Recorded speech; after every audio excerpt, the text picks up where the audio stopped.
जिला कचहरी की पुरानी और जर्जर इमारतों के बीच तहसील का वो दफ्तर अपनी खस्ता हालत के बावजूद एक अजीब सा डर, दबाव और रहस्य अपने अंदर समेटे हुए था।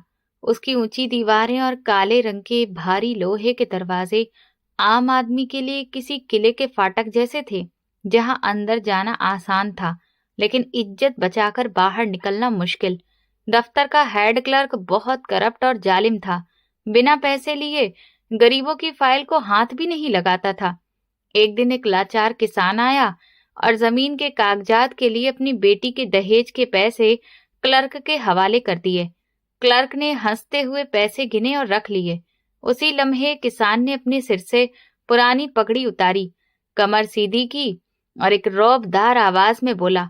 उसके रुतबे का असली चेहरा और पहचान देखते ही क्लर्क को वहीं बैठे बैठे दिल का दौरा पड़ गया। जून का महीना पूरे उफान पर था। आसमान से बरसती आग ने जमीन को इस कदर तपाया हुआ था कि नंगे पांव चलना नामुमकिन हो गया था। लू के गर्म थपेड़े चेहरे झुलसा रहे थे और हवा में उड़ती धूल ने हर चीज को मटमैला कर दिया था। फिर भी उस भयानक गर्मी और घुटन के बीच दफ्तर के बाहर लोगों की भीड़ कम होने का नाम नहीं ले रही थी। ये वही मजबूर और बदनसीब लोग थे जो अपनी जमीन के झगड़ों, विरासत के फेर और कागज बनवाने के लिए सुबह से ही यहाँ पर आकर बैठ जाते थे और घंटों लाइन में खड़े रहते थे। उनके चेहरों पर परेशानी की गहरी लकीरें थीं और आंखों में ऐसी बेबसी लिखी थी जिसे अंदर पंखों और ठंडी हवा में बैठे अफसर कभी पढ़ नहीं पाते थे। उस पूरे दफ्तर का काला सफेद सिस्टम जिस आदमी की मुट्ठी में था, उसका नाम था मुंशी चुन्नी लाल। लोग डर, मजबूरी और खौफ के मारे उसे बड़ा बाबू कहते थे। चुन्नी लाल सिर्फ एक क्लर्क नहीं था, बल्कि उस दफ्तर का बेताज बादशाह था। उसकी मर्जी के बिना वहां पत्ता भी नहीं हिलता था। उसका एक दस्तखत किसी की किस्मत बना सकता था और किसी की हंसती खेलती जिंदगी तबाह कर सकता था। 50 साल का चुन्नी लाल अपने हुलिये से ही लालच और चालाकी की तस्वीर लगता था।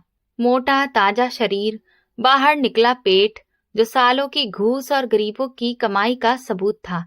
उसकी छोटी छोटी आंखों में पैसों की चमक हमेशा तैरती रहती थी।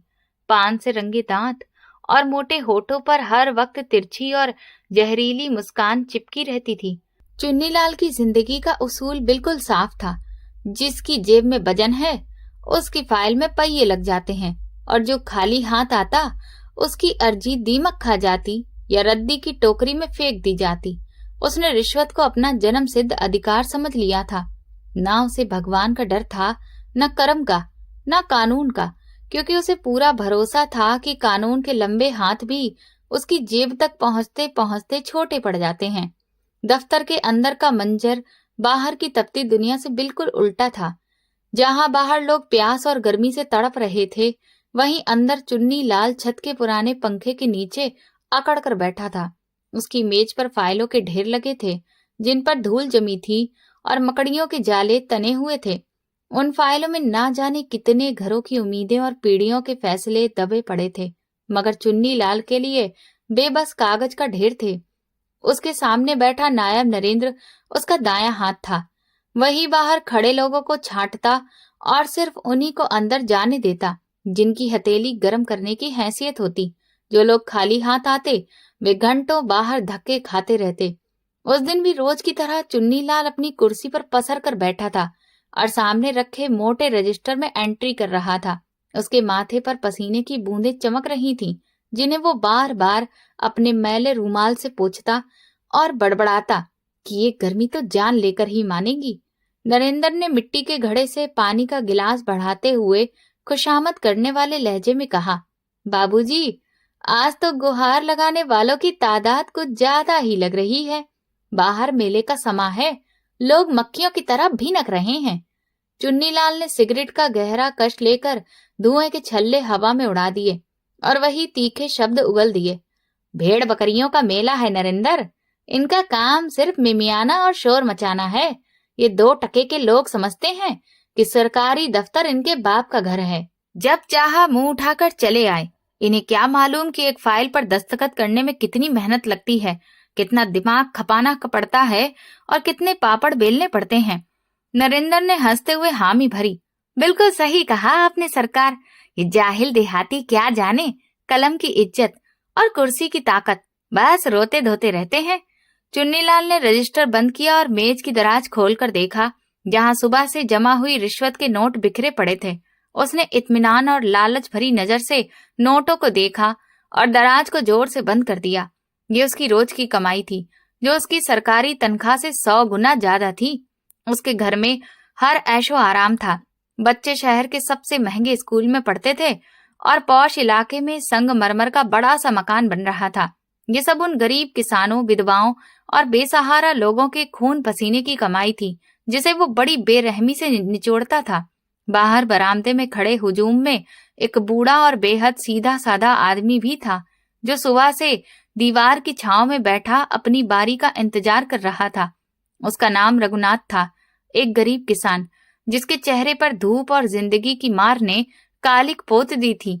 उसकी सफेद दाढ़ी धूल से भरी थी और कपड़े, जो कभी सफेद रहे होंगे, अब मिट्टी और पसीने से बदरंग हो चुके थे। सिर पर पुरानी सी पगड़ी थी, जो उसके खानदान की इज्जत की निशानी थी, मगर इस वक्त वो भी ढीली पड़ चुकी थी और पसीने से तर थी। रघुनाथ के कांपते हाथों में एक फाइल थी, जिसे उसने सीने से ऐसे चिपका रखा था जैसे वही उसकी जिंदगी की आखिरी उम्मीद हो। ये फाइल उसकी पुश्तैनी जमीन की नकल थी, जिसे पाने के लिए वो पिछले 6 महीने से दफ्तर के चक्कर काट रहा था और जूतियां घिस चुका था। रघुनाथ की जवान बेटी की शादी तय हो चुकी थी और तारीख सिर पर आ गई थी, लेकिन लड़के वालों ने आखिरी वक्त पर शर्त रख दी थी कि शादी तभी होगी जब जमीन का वो टुकड़ा दहेज में दिया जाएगा जो बेटी के नाम है। रघुनाथ के लिए वो जमीन महज जमीन नहीं थी, वो उसकी बेटी की खुशियों और उसकी इज्जत की गारंटी थी। अगर आज रिकॉर्ड के कागज नहीं मिले तो बारात लौट जाएगी और पूरे गांव में उसकी नाक कट जाएगी। इसी डर, उम्मीद और मजबूरी के सहारे वो आज अपनी जिंदगी की जमा पूंजी लेकर आया था। कमर में बंधे कुर्ते के अंदर उसने पैसे छुपा रखे थे, जो बेटी के दहेज के लिए जोड़ जोड़ कर रखे थे। उसने अपनी इकलौती दूध देने वाली भैंस बेच दी थी, पत्नी के बचे कुचे गहने गिरवी रख दिए थे और रिश्तेदारों से उधार लेकर ये रकम जुटाई थी। उसका दिल अंदर ही अंदर रो रहा था कि बेटी के नाम के पैसे एक जालिम और पेटू क्लर्क की जेब में जाने वाले हैं, मगर वो जानता था कि यहाँ सीधे तरीके से काम होना नामुमकिन है।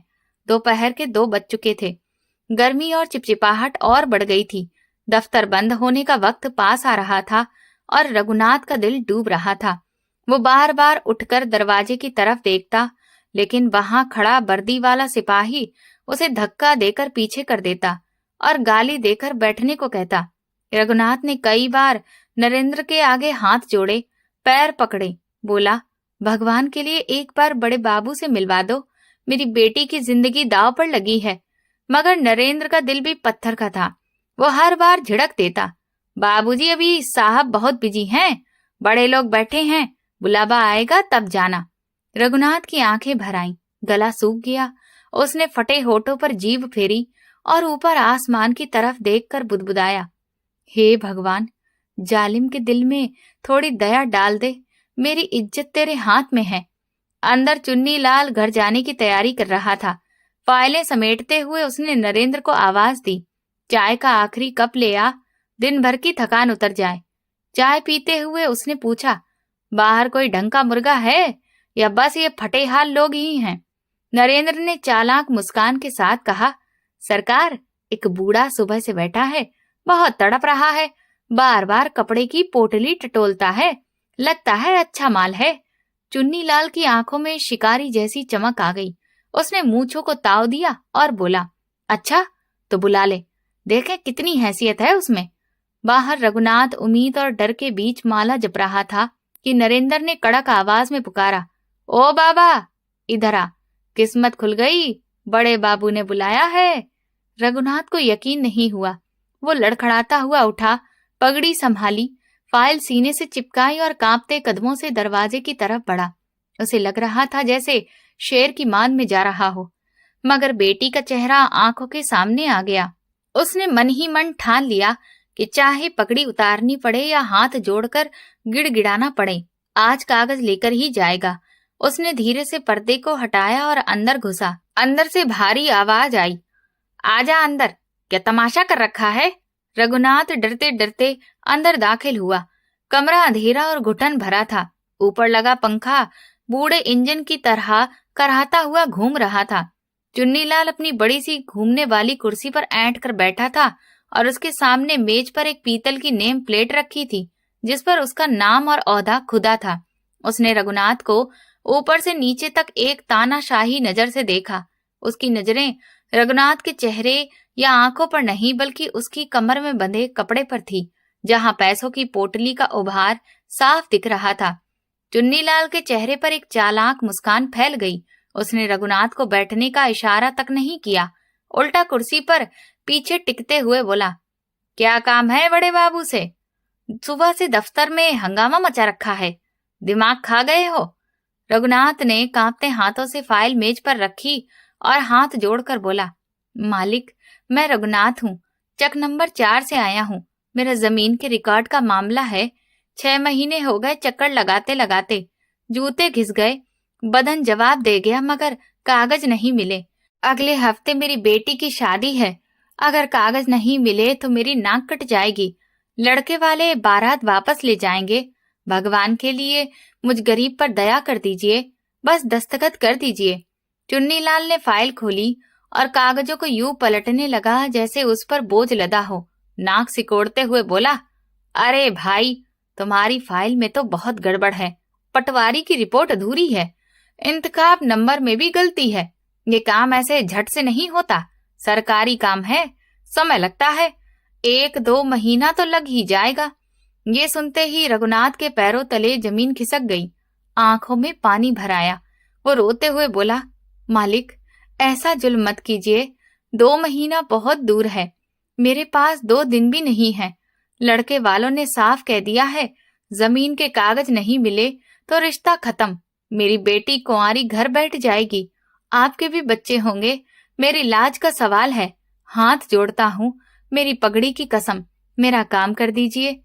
चुन्नीलाल ने फाइल मेज पर पटकी और झल्लाकर बोला, ये सरकारी दफ्तर है, धर्मशाला नहीं। रोने धोने से काम नहीं चलता, कानून कानून होता है। अगर फाइल कच्ची है तो मैं दस्तखत कैसे कर दूं? कल को मेरी नौकरी गई तो क्या तुम मुझे पालोगे? जाओ, पहले कागज पूरे करो, फिर आना। रघुनाथ समझ गया कि ये सब बहाने हैं, असल खेल उसकी जेब का है।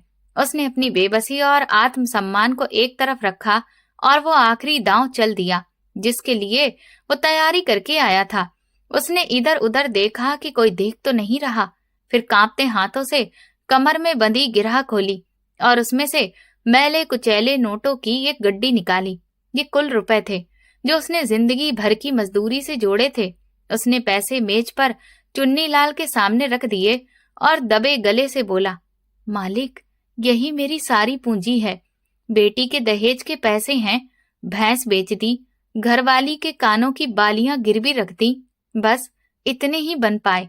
ये सब आपके हैं, रख लीजिए।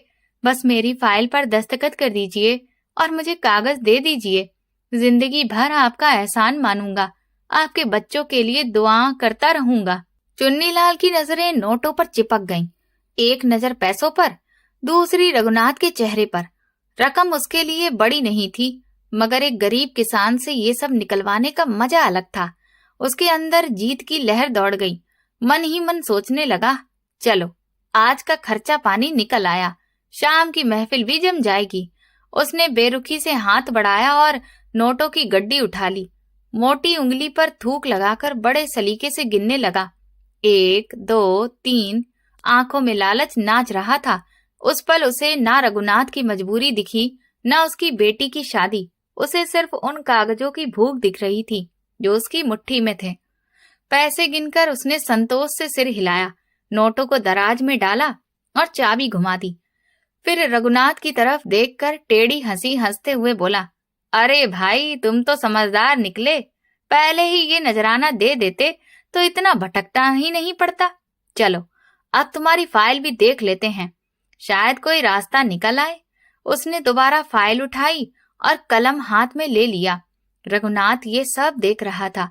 उसका दिल खून के आंसू रो रहा था। उसकी बेटी का हक उस जालिम की दराज में बंद हो चुका था। उसके अंदर का बाप तड़प रहा था, मगर उसके अंदर का इंसान जाग रहा था। एक ऐसा इंसान जो बरसों से सोया पड़ा था, एक ऐसा तूफान जो उसकी खामोशी के नीचे पल रहा था। उसने चुन्नी लाल को दराज बंद करते देखा और फिर उसकी नजरें चुन्नी लाल के चेहरे पर टिक गईं, जो अभी भी तंज भरी मुस्कान से चमक रहा था। अचानक रघुनाथ के वजूद की भाषा बदल गई। उसका वो झुका हुआ कंधा, जो अब तक मजबूरी के बोझ में दबा लग रहा था, एक झटके में सीधा हो गया। उसकी आंखें, जो थोड़ी देर पहले तक आंसुओं से भरी थीं, अब अजीब सी चमक से भर गईं। उनमें एक ऐसी ठंडी शक्ति और अंदर सुलगती आग थी जो किसी आम किसान की आंखों में नहीं होती। उसने अपने होंठ भींच लिए और एक गहरी सांस ली। चुन्नीलाल मेज पर झुका फाइल में कुछ लिख रहा था। उसे जरा भी अंदाजा नहीं था कि उसके सामने खड़ा वो लाचार सा बूढ़ा अब क्या करने वाला है। रघुनाथ ने अपना हाथ धीरे धीरे ऊपर उठाया और सिर पर बंधी पुरानी मैली पगड़ी उतार दी। उसके सिर के बाल बिखरे हुए और पूरी तरह सफेद थे, मगर उसके माथे पर एक गहरा जख्म का निशान साफ नजर आ रहा था, जो अब तक पगड़ी के नीचे छुपा था। ये निशान किसी हादसे का नहीं, बल्कि किसी पुरानी लड़ाई की गवाही दे रहा था। रघुनाथ ने पगड़ी को बड़े सलीके और ठहराव के साथ चुन्नी लाल की मेज पर रख दिया, जैसे वो कोई चुनौती सामने रख रहा हो।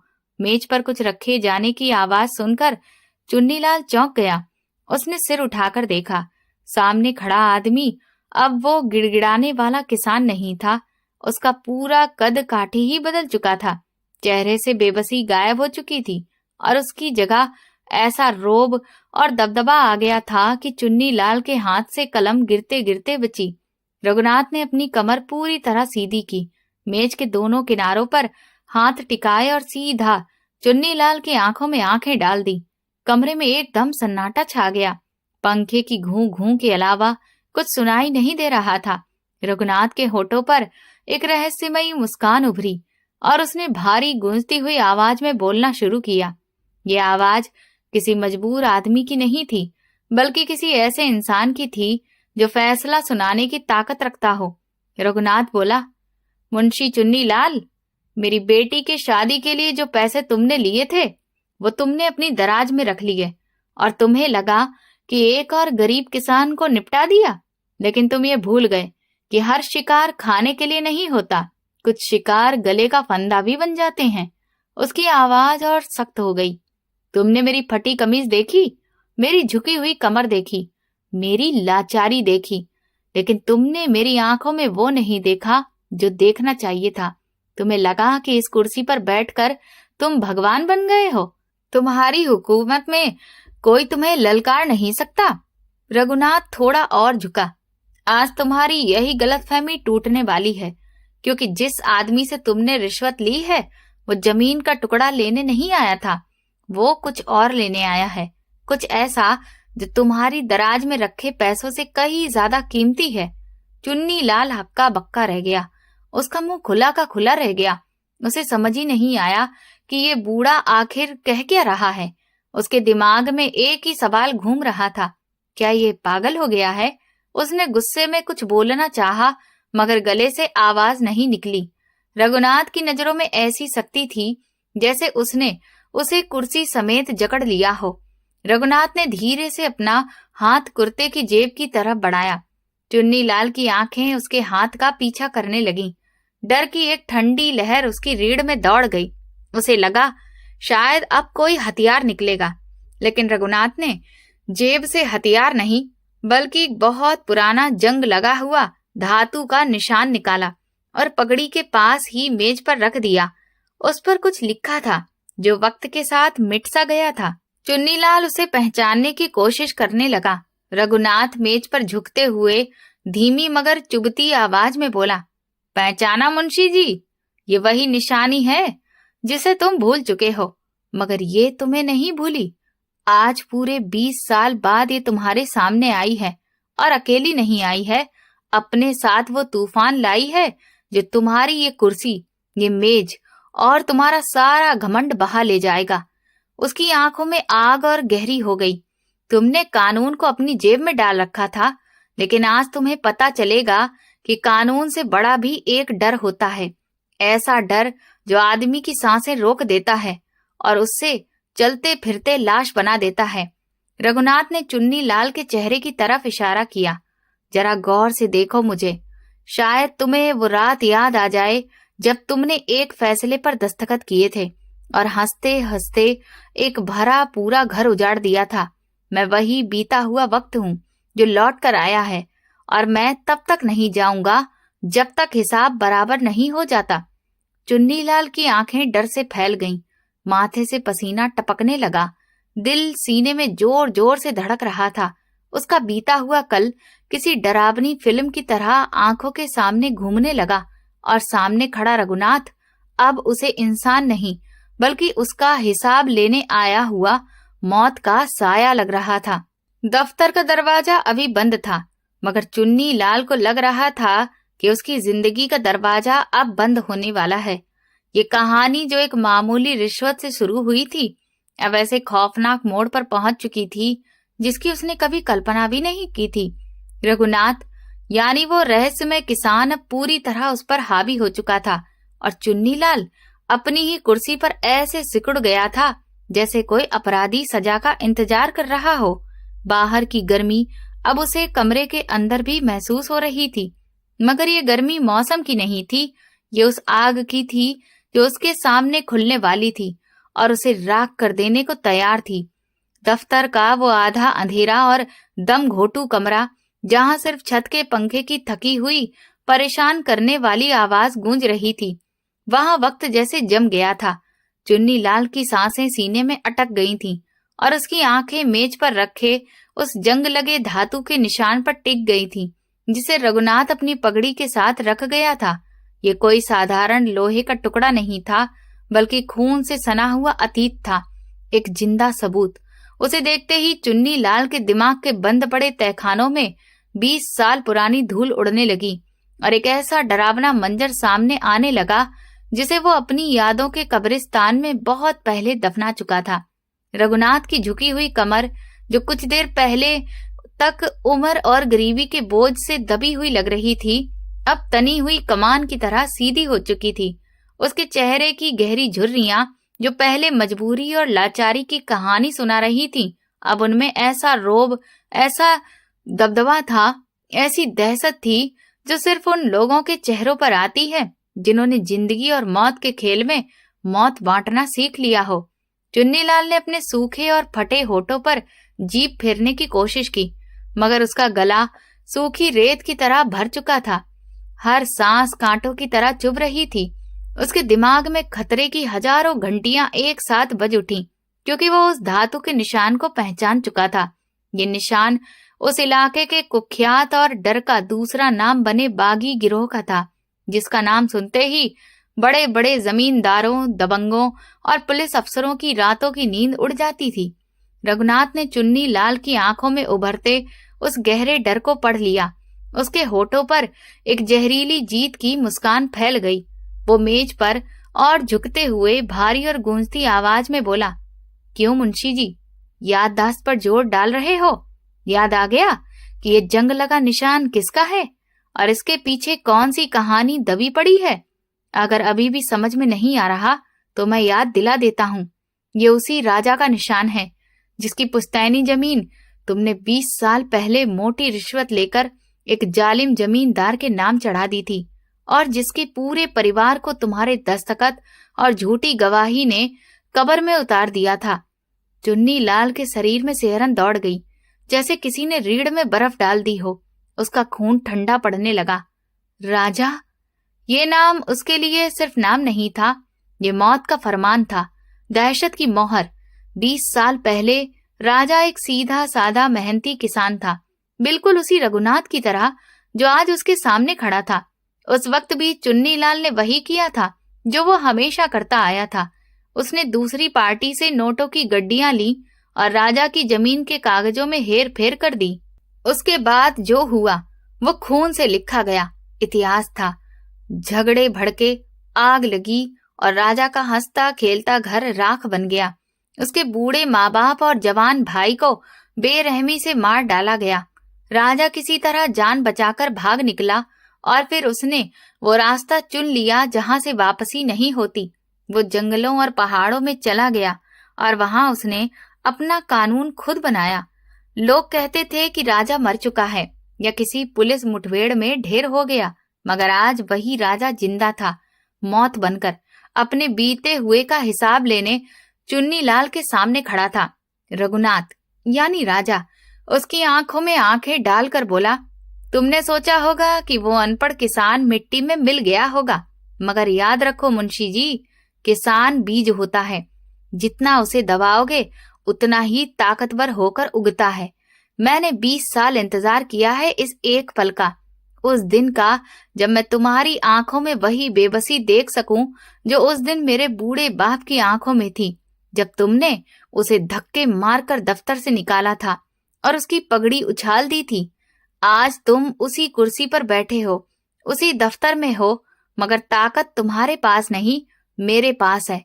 फैसला भी मेरा होगा और सजा भी। चुन्नीलाल ने कांपती आवाज में बोलने की कोशिश की। राजा, तुम तो फरार हो, पुलिस तुम्हें ढूंढ रही है। अगर मैंने शोर मचा दिया तो? राजा ने जोरदार तंज भरी हंसी हंसी। उसकी हंसी से कमरे की दीवारें तक कांप उठी। उसने कहा, शोर मचाओगे मुंशी जी? किसे बुलाओगे? बाहर खड़े उस सिपाही को जो तुम्हारे टुकड़ों पर पलता है, या उस पुलिस को जो मेरे नाम से कांपती है? तुम्हें लगता है मैं यहाँ अकेला आया हूँ? पूरे दफ्तर के बाहर मेरे आदमी भेष बदलकर खड़े हैं। तुम्हारा वही नायब नरेंद्र जो तुम्हें पानी पिलाता है और हाँ में हाँ मिलाता है, उसकी कनपटी पर इस वक्त मेरे साथी की बंदूक है। तुम इस कमरे में कैद हो मुंशी। ये कैद सलाखों वाली नहीं, तुम्हारे अपने कर्मों की कैद है, और यहाँ से कोई रिहाई नहीं होती। रघुनाथ ने मेज पर रखे हुए नोटों की गड्डी उठा ली, जिसे चुन्नीलाल ने कुछ देर पहले अपने दराज में दबा दिया था, मगर रघुनाथ ने उसे कब वापस निकाल लिया, चुन्नीलाल को भनक तक नहीं लगी। रघुनाथ ने नोटों को हवा में लहराते हुए कहा, ये कागज के टुकड़े जिनके लिए तूने अपना जमीर बेचा, अपनी आस्था बेची और इंसानियत को रौंदा, इनकी मेरे सामने क्या औकात है? मैं चाहूं तो आज इसी पल तेरी पूरी मेज नोटों से भर दूं, और चाहूं तो यहीं तेरी लाश बिछा दूं, मगर मैं तुझे इतनी आसानी से नहीं मारूंगा। मौत बहुत छोटी सजा है। मैं चाहता हूं तू हर पल मरे, डर से, खौफ से, और इस एहसास से कि तेरी जिंदगी की डोर अब उस आदमी के हाथ में है जिसे तूने कभी कीड़ा समझकर कुचल दिया था। चुन्नीलाल का दिल सीने में हथौड़े की तरह धड़क रहा था। उसे लग रहा था कि उसका बायां हाथ सुन्न पड़ रहा है और सीने में एक असहनीय दबाव बढ़ता जा रहा है। ये डर का दबाव था जो उसकी नसें फाड़ रहा था। उसने कांपते हाथों से पानी के गिलास की तरफ हाथ बढ़ाया, मगर हाथ इतना थरथरा रहा था कि गिलास मेज पर पलट गया और पानी फाइलों पर ही फैल गया। रघुनाथ ने उसकी हालत देख तंज कसते हुए कहा, क्या हुआ मुंशी जी? प्यास लग गई? गला सूख गया? अभी तो कहानी शुरू हुई है और आप अभी से हाँफने लगे। जो बाहर आप गरीबों को पानी तक नहीं पीने देते थे, आज आपके सामने पानी है, मगर आप पी नहीं सकते। यही कर्मों का हिसाब है जिससे आप सारी जिंदगी भागते रहे, मगर आज वही आपको पकड़ चुका है। रघुनाथ कुर्सी घसीटकर चुन्नीलाल के बिल्कुल सामने बैठ गया। अब दोनों के बीच बस मेज का फासला था। रघुनाथ की आंखें लाल हो चुकी थीं और उसके लहजे में दर्द और गुस्सा घुला हुआ था। उसने कहा, याद है मुंशी जी, जब मेरी बहन की शादी थी और मैं आपके पैरों में गिरा था कि मेरी जमीन दे दो वरना बारात लौट जाएगी, आपने क्या कहा था? आपने कहा था, कानून जज्बात नहीं देखता, कागज देखता है, और कागज तब चलते हैं जब पहिए लगते हैं। मैंने अपना सब कुछ बेचकर आपको पैसे दिए थे, फिर भी आपने काम नहीं किया। मेरी बहन ने बेइज्जती के डर से इस दुनिया को अलविदा कह दिया। उसकी लाश कुएं से मिली थी। वो मंजर आज भी मेरी आंखों में कांटे की तरह चुभता है और मुझे सोने नहीं देता। आपने सिर्फ एक किसान को नहीं लूटा था, आपने एक भाई की इज्जत बेची थी, एक बाप के बुढ़ापे को लूटा था। आज मैं उसी बहन का दहेज लौटाने आया हूँ, मगर इस बार पैसे देने नहीं, आपकी सांसें गिनने आया हूँ। चुन्नीलाल को अब यकीन हो चला था कि आज उसकी जिंदगी का आखिरी सूरज डूबने वाला है। उसने राजा के बारे में सुना था कि वो रहम नहीं करता, जालिमों से हिसाब चुकाने के लिए मशहूर है और उसकी अदालत में माफी की कोई जगह नहीं होती। चुन्नीलाल ने गिड़गिड़ाने की कोशिश की, दोनों हाथ जोड़कर बोला, राजा मुझे माफ कर दो, मुझसे बहुत बड़ी गलती हो गई। मैं आपके सारे पैसे लौटा दूंगा, ब्याज समेत दूंगा। आपकी जमीन के कागज अभी अभी बनवा देता हूँ। जो कहोगे वही करूंगा। बस बस मेरी जान बख्श दो। मेरे छोटे छोटे बच्चे हैं, उनका वास्ता। रघुनाथ का चेहरा गुस्से से तमतमा उठा, पेशानी की नसें तन गईं। उसने मेज पर जोर से मुक्का मारा और शेर की तरह दहाड़ा, बंद करो ये ड्रामा। मुंशी, जब तुम दूसरों के मासूम बच्चों के मुंह से निवाला छीनते थे तब अपने बच्चे याद नहीं आए? जब तुम विधवाओं को रुलाते थे और अनाथों का हक खाते थे तब तुम्हें दया नहीं आई? आज जब मौत सिर पर खड़ी है तो बच्चे याद आ रहे हैं? दराज में रखे ये पैसे तुम्हारे कफन के हैं। मैंने ये सब इसलिए किया था कि देखूं 20 साल में तुम्हारे अंदर का इंसान जगा या नहीं। मैंने तुम्हें आखिरी मौका दिया था। अगर आज तुम एक बूढ़े लाचार किसान पर रहम खा लेते और बिना घूस काम कर देते तो शायद मैं तुम्हें माफ कर देता और लौट जाता, मगर तुमने साबित कर दिया कि सांप की फितरत डसना ही होती है, चाहे वो कितना भी बूढ़ा क्यों ना हो जाए। तुम सुधरने वाले नहीं हो। तुमने अपनी मौत खुद चुनी है और इस कागज पर दस्तखत भी तुमने खुद किए हैं। चुन्नीलाल की सांस उखड़ने लगी। उसे लगा कमरे की हवा खत्म हो गई है और ऑक्सीजन की जगह जहर भर गया है। वो कमीज का बटन खोलने लगा, मगर उंगलियां साथ ही नहीं दे रही थीं। उसे पता था बाहर पुलिस है, कानून है, कचहरी है, मगर उस बंद कमरे में कानून से बड़ा एक डर मौजूद था। एक ऐसा इंसान जो कानून की पहुंच से बहुत दूर था और जिसका इंसाफ गोली और बारूद से होता था। रघुनाथ ने जेब से एक छोटी चांदी की डिब्बी निकाली, इत्मीनान से खोली और उसमें से तमाकू की एक चुटकी मुंह में रख ली। उसका अंदाज इतना बेपरवाह था जैसे किसी बगीचे में बैठा हो। यही बेपरवाही चुन्नीलाल के लिए और ज्यादा डर और तकलीफ बन गई। रघुनाथ ने ठंडी सांस लेते हुए कहा, चुन्नीलाल जी, मैं तुम्हें गोली नहीं मारूंगा। गोली की मौत तो बहुत आसान होती है, एक पल में सब खत्म, न दर्द न एहसास। मैं तुम्हें वही मौत दूंगा जो तुमने मेरी बहन को दी थी, घुट घुट कर मरने वाली, तड़प तड़प कर मरने वाली मौत। मैं तुम्हें यहीं बैठा देखूंगा कि तुम्हारी सांसें कैसे टूटती हैं और तुम्हारा ये सड़ा हुआ काला दिल कैसे बंद होता है। मैंने सुना है कि जब इंसान बहुत ज्यादा डर जाता है तो उसका दिल उसका साथ छोड़ देता है। आज मैं यही देखना चाहता हूँ कि डर इंसान को कैसे मारता है। चुन्नीलाल की आंखों के सामने अंधेरा छाने लगा। उसे राजा के चेहरे की जगह कभी उसकी मरी हुई बहन का चेहरा दिखता, कभी उसके बूढ़े बाप का और कभी उन हजारों गरीबों का जिन्हें उसने रौंदा था। उसके कानों में उसकी बद्दुआएं और चीखें गूंजने लगीं। उसे लगा कमरे की दीवारें सिकुड़ रही हैं और छत उस पर गिर पड़ी है। उसने उठने की कोशिश की, शायद दरवाजे तक पहुंच जाए और भाग निकले, मगर उसकी टांगों में जान ही नहीं थी। शरीर जवाब दे चुका था।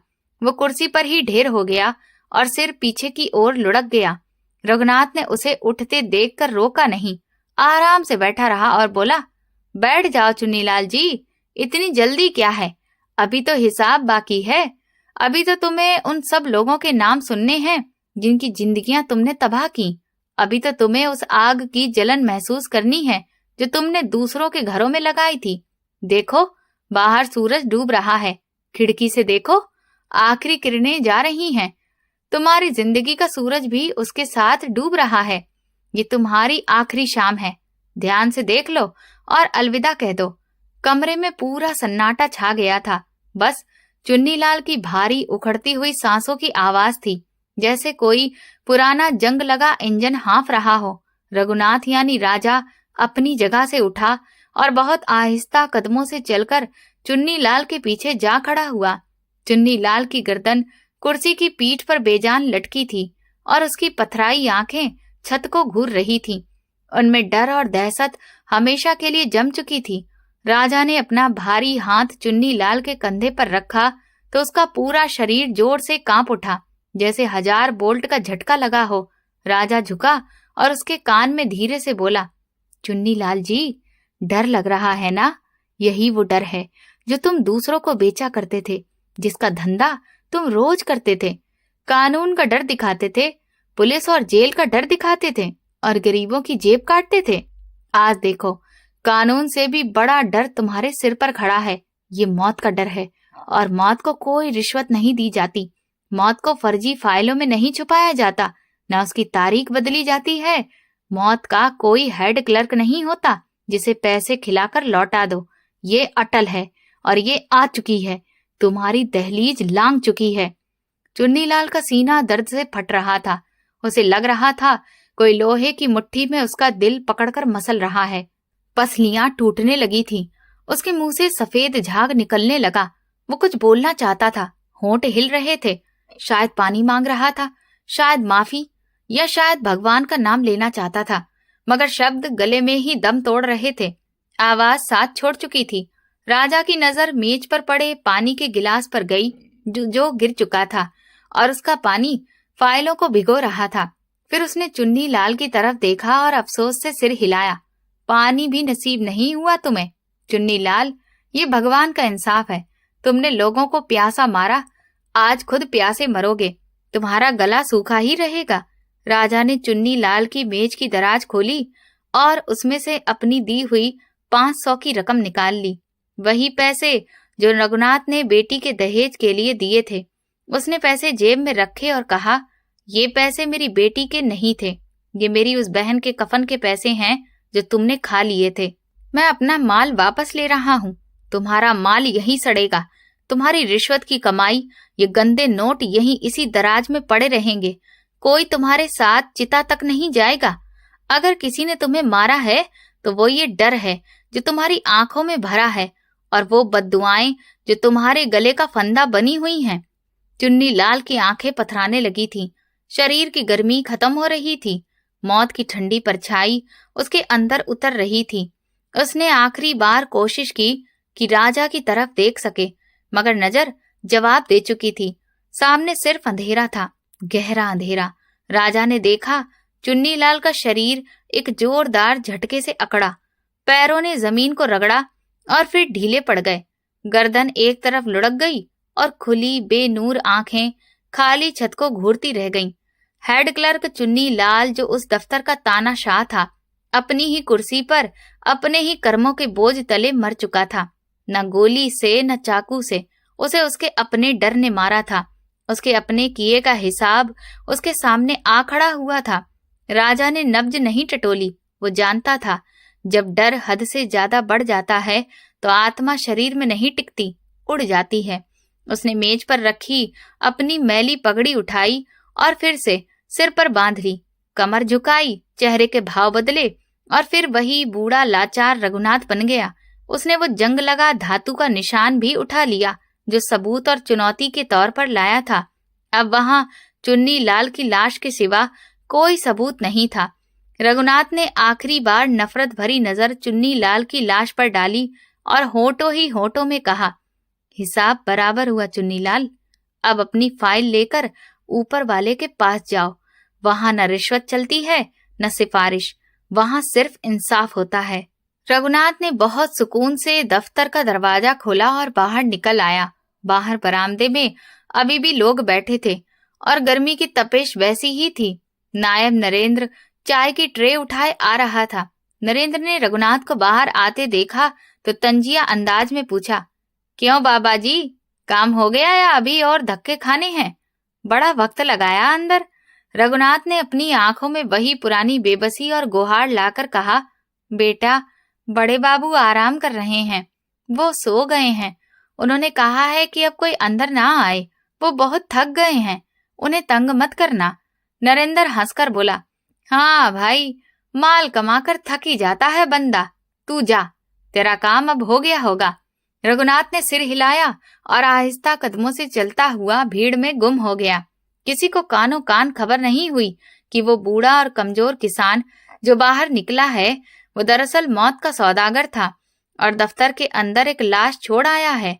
कुछ देर के बाद नरेंद्र चाय लेकर अंदर गया तो उसने देखा कि चुन्नीलाल कुर्सी पर सर टेक के अजीब अंदाज में पड़ा है। उसने सोचा शायद बाबूजी वाकई सो गए हैं। उसने मेज पर चाय रखी और आवाज दी, सरकार चाय पी लीजिए, ठंडी हो रही है।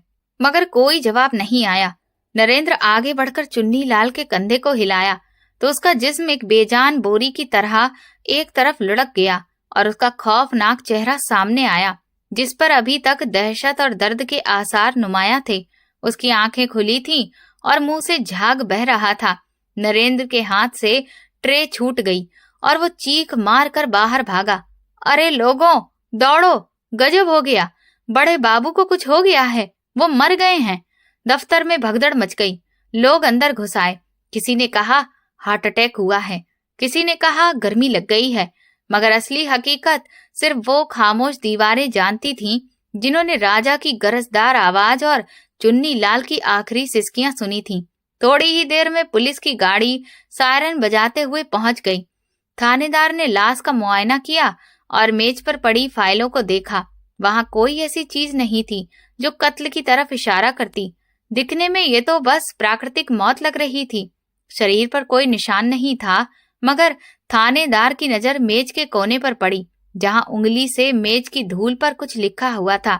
ये शायद उसी वक्त लिखा गया था। थानेदार ने गौर से पढ़ा। वहां टेढ़े मेढ़े शब्दों में लिखा था, राजा वापस आया है। ये पढ़कर थानेदार के चेहरे का रंग उड़ गया और उसके हाथों से फाइल गिर गई। वो पुराना अफसर था और राजा के नाम, उसके अंदाज से वो अच्छी तरह से वाकिफ था। वो समझ गया कि ये कोई हार्ट अटैक नहीं, बल्कि राजा की वापसी का पैगाम है और ये खामोश कत्ल है। उसने फौरन अपने सिपाहियों को हुक्म दिया कि इलाके की नाकाबंदी कर दो, तमाम रास्ते सील कर दो। राजा जिंदा है और वो यहीं कहीं मौजूद है। मगर तब तक बहुत देर हो चुकी थी। राजा हवा के झोंकों की तरह आया और तूफान की तरह वो चला गया। वो भीड़ में घुल मिलकर कहीं दूर निकल चुका था, जहां कानून के हाथ नहीं पहुंच सकते थे। दफ्तर के बाहर खड़े गरीब हैरान थे कि इतना सेहतमंद और ताकतवर बाबू अचानक कैसे मर गया। मगर उनमें से कोई भी नहीं जानता था कि जुल्म का पेड़ चाहे कितना ही बड़ा क्यों ना हो, मौत का निवाला उससे बड़ा होता है। चुन्नीलाल की लाश को एम्बुलेंस में डाला जा रहा था और लोग बातें कर रहे थे कि बेचारा गर्मी बर्दाश्त नहीं कर सका। मगर हकीकत ये थी कि वो अपने गुनाहों की तपिश बर्दाश्त नहीं कर सका। वो डर जो उसने सारी जिंदगी दूसरों के दिलों में बिठाया था, आज उसी डर ने उसकी जान ले ली थी।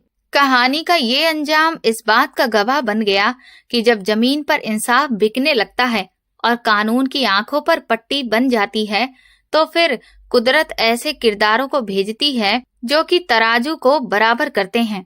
रघुनाथ या राजा, वो जो भी था, उसने साबित कर दिया कि कानून से बड़ा भी एक डर होता है, और वो है अपने किए हुए कर्मों के नतीजे के मिलने का डर, जो किसी भी वक्त किसी भी शक्ल में सामने आ सकता है। चुन्नीलाल की फाइल हमेशा के लिए बंद हो चुकी थी और उस पर मोहर भी लग चुकी थी, एक ऐसी मोहर जो अब कभी मिट नहीं सकती थी। दोस्तों, गरीब की बद्दुआ और अन्याय का बोझ देर से ही सही लेकिन लौट कर जरूर आता है। आपकी क्या राय है, बताइए। दोस्तों, अगर आपको ये कहानी पसंद आई है और आप किस शहर से ये कहानी सुन रहे हैं, हमें कमेंट करके जरूर बताएं। वीडियो को लाइक करें, हाइप दें और ज्यादा से ज्यादा शेयर करें। चैनल पर नए हैं तो सब्सक्राइब करें और नोटिफिकेशन बेल दबाएं ताकि अगली अपडेट सबसे पहले आपको मिले। ये कहानी पूरी तरह से काल्पनिक है। इसमें दिखाए गए सभी पात्र, घटनाएं और स्थान वास्तविक जीवन से किसी भी तरह का संबंध नहीं रखते हैं। कहानी का उद्देश्य किसी भी व्यक्ति, समुदाय, जाति, धर्म या सरकारी विभाग को बदनाम करना बिल्कुल नहीं है, बल्कि समाज में फैले भ्रष्टाचार और अन्याय के खिलाफ जागरूकता फैलाना है। ये वीडियो किसी भी प्रकार की हिंसा, अपराध या गैर कानूनी गतिविधि को बढ़ावा नहीं देता है। धन्यवाद।